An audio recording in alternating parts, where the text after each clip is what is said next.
So now we're done, right? You've got a change management plan. You've documented current state.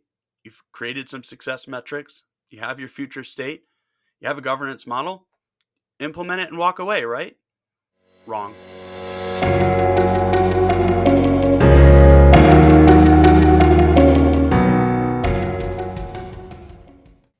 Hello, and welcome to Enter the Nebula, episode 26. My name's Mike Ergo, and this week we're simplifying process improvement.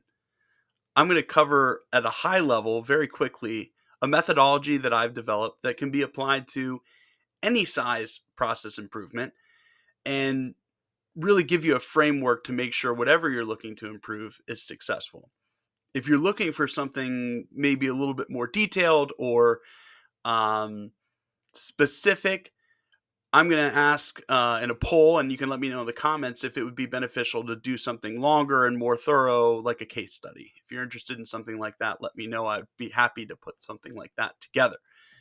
Today is going to be very simple, very high level. But I think if you follow this methodology, whatever you're looking to improve, whether it's in your organization, in your life, or whatever, you're going to find that you're going to have success. The first step is change management. And I know that can be something that people roll their eyes and, oh gosh, like here we go again with the change champions, but it's true. I've seen a lot of different initiatives start in a vacuum behind closed doors with people talking about making a change and not talking to the subject matter experts, SMEs, or stakeholders who are actually the ones doing the work or in the process, and things get missed. Or you find that the people who are typically adverse to change are even more adverse to change because they didn't feel like they were part of the decision making process or had any kind of opinion prior to the change being invoked. So start your change process early. Start it before you even start the project. And that's any project, not even just process improvement, but any project. Start your change management process. Identify a change management plan. Start talking to people. Doesn't mean that you want to, scream it from the mountaintops if you're afraid of a, massive revolt or something like that. But there's tactful ways where you can go communicate to the right parties ahead of time, get a temperature check so you make sure you have a good change management plan in place. And it runs throughout the entire initiative. Don't have a change management plan that starts right before you roll out. But we'll talk about that more another time. So you have your change management plan. The next thing you have to do is ask yourself, is the current process documented? And if the answer to that question is yes, great. Let's review it and make sure it's accurate. If the answer to that question is no, then we need to stop and we need to document the current process, because the perception of the process from a leadership level may be different from the perception of the process from the tactful level. So you want to talk to the people who are tangibly and tactfully doing the job to make sure that the perception matches reality. Does the current state make sense? Is it documented? And then the next step is, what are our data points? Why do we need to make a change? What are the metrics that are driving this change? And are they truly reflected in the current state?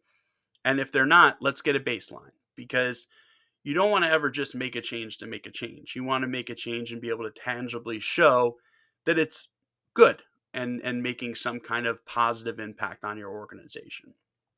From there, you're going to end up with a current state documentation, and you're going to end up with a baseline set of metrics that you can then set target success metrics for, so that as you grow into whatever change you're making, you can make sure that it's actually achieving the success that you were looking for.